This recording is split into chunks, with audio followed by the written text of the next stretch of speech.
This is Idaho News 6. Good morning, Idaho.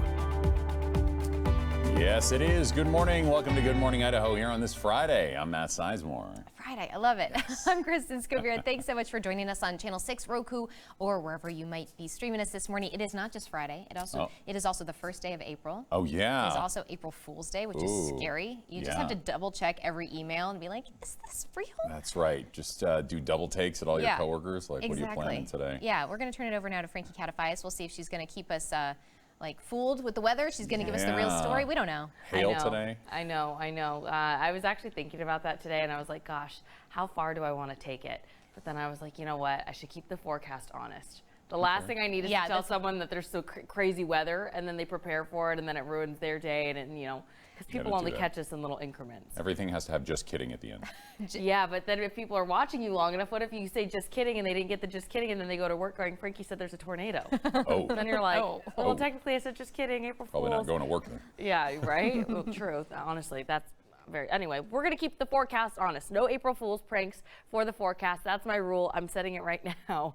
Here's a look at what's been happening over the last couple of hours. A whole lot of nothing, and that's not necessarily a bad thing. Now, taking a look at the current temperatures, we're going to notice that really we're in a chillier territory, but nothing that we haven't seen already. 32 degrees in Boise, 29 in Mountain Home, and if you were to take a look at what's happening up in some of those higher elevations, perhaps in Stanley, it's about 15 degrees. So again, a little bit chilly. Definitely going to need your coats this morning. Your wind speeds right now, pretty mild, a little light. You're going to feel just a little bit, I call it that cool air kick. It's not warm air, but it's not necessarily a bitter cold, just a little refreshing little slap across the face, almost like cucumbers to the eyes almost. Think of it like that. 3 to 6 miles per hour though across Caldwell, Boise. Starts to increase though if you go Mountain Home further east, and you'll continue to see pockets if you head out further east towards Pocatello, where it's at about 15 miles per hour right now. Getting the kids to the bus stop this morning, it's going to be about 30 degrees, 55 heading home, mostly cloudy skies. So again, I just can't emphasize enough, make sure they have the coats, and we can expect to see the sun rise at around 7:30 this morning. Frankie, thank you. Well, here at Idaho News 6, we've been tracking weather conditions and water levels and seasonal forecasts. And after last year's drought, water levels, they are once again low. So our environmental reporter, Geneva Zoltek, she has more on how the Nampa community is responding to save water.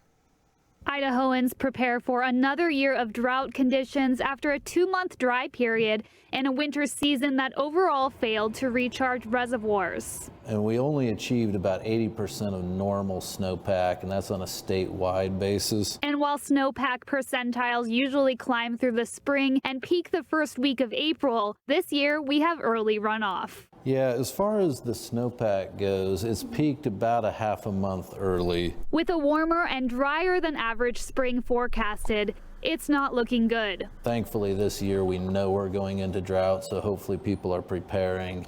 And here in Nampa, people are starting to prepare. On Thursday, Mayor Debbie Kling announced the city's first ever drought task force. And it'll take us a couple years to get out of this, so it's critically important that we start now, before the irrigation season begins, to get on top of where we're going to be with the water. The task force will investigate the city's water distribution. For example, in the city of Nampa, how much is coming from which irrigation company? How much is coming from wells? Even with a proactive approach, it'll be a tough water year. But what's really hurting us this year is we have really low reservoir content going into the melt-off period. And so we're expecting a drought that's not the worst in the state, but pretty low. And in Nampa, the city is prepping for impacts downstream. While the city of Nampa is really looking to see what we can do to maximize this precious resource, if we don't do it across the Treasure Valley, if we all don't lean in and say, I'm going to do my part, then it won't be as effective. Geneva Zoltek, Idaho News 6. And the Nampa Drought Task Force, they kick off with a community open house at the Civic Center. This is next Thursday. And they'll present best practices for lawns amid the drought and answer any community questions. At the State House, a topic came up during the legislative session that resulted in a $3.5 million budget cut for the Commission of Libraries. Yeah, the topic is to hold librarians criminally liable for giving, quote, obscene materials to minors. So our Jake Garcia went to a few public libraries in search of answers. The increasingly frequent exposure of our children to obscene and pornographic materials in places that I, as a parent, assume are safe and free from these kinds of harmful materials is downright alarming. So I went to not only the Meridian, but the Boise Public Libraries in search of such harmful materials state lawmakers say are being given to children. And I just wanted to bring these books to your attention. All can be found in the teen and younger section in Meridian, Idaho. In public testimony, 3 books were given as examples of harmful materials.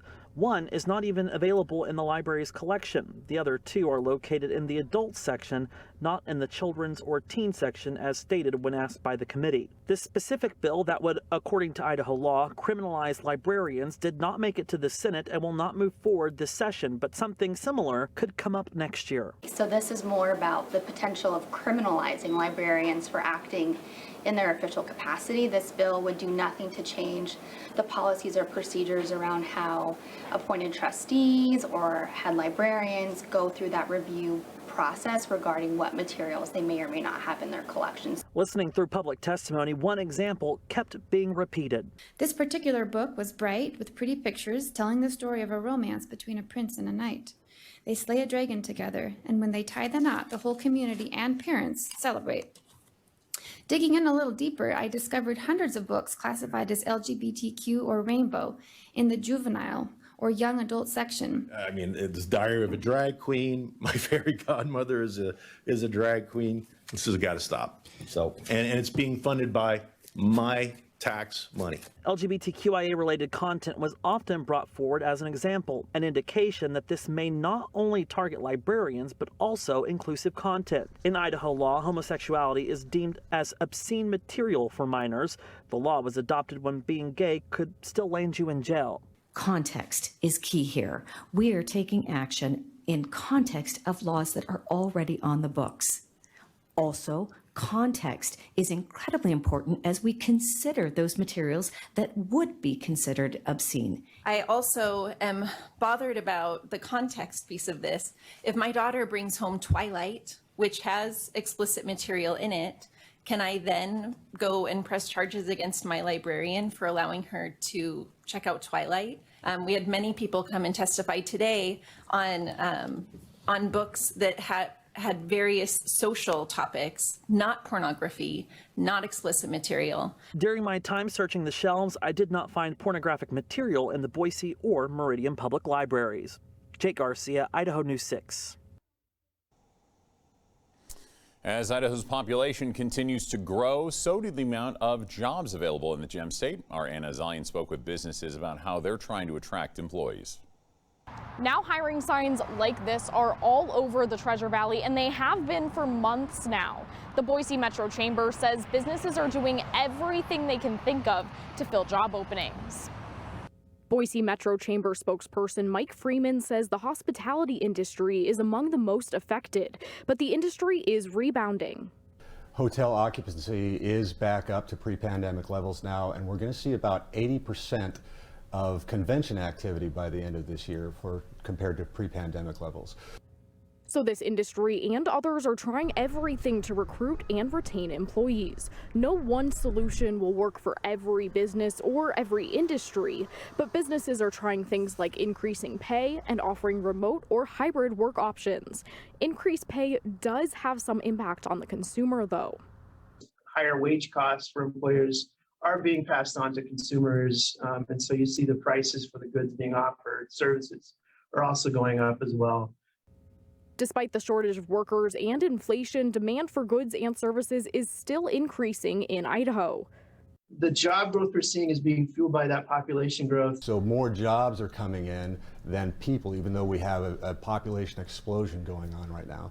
And with the latest unemployment rate in Idaho at 2.8%, there are not many candidates for open positions. The Boise Metro Chamber will discuss the issue at an upcoming event in Sun Valley. All of the top minds in business, local elected officials, and others from around the community are going to be coming together to discuss solutions to problems just like this. Anna Zalian, Idaho News 6. Well, if you want to break into the construction industry, but you don't know where to start, you're in luck. The Idaho Transportation Department is offering a free 5-week training course in Boise. Participants will receive hands-on training in heavy equipment operations, cement masonry, welding, ironwork, and more. So you can even earn a free commercial driver's license. And the demand for highly skilled workers has never been greater. So this will definitely benefit our community by providing that training that people need to be ready to hire immediately after the 5-week course is over. ITD says 75% of grads find jobs right after they complete the program. It runs from April 18th to May 20th, and applications and the applicants there, they must be 21 years old or older, and they must pass a background test and physical. You can learn more on the ITD website. Just search for construction training. Well, coming up, we now know who's headlining the Boise Music Festival this summer. We have the epic lineup coming up next.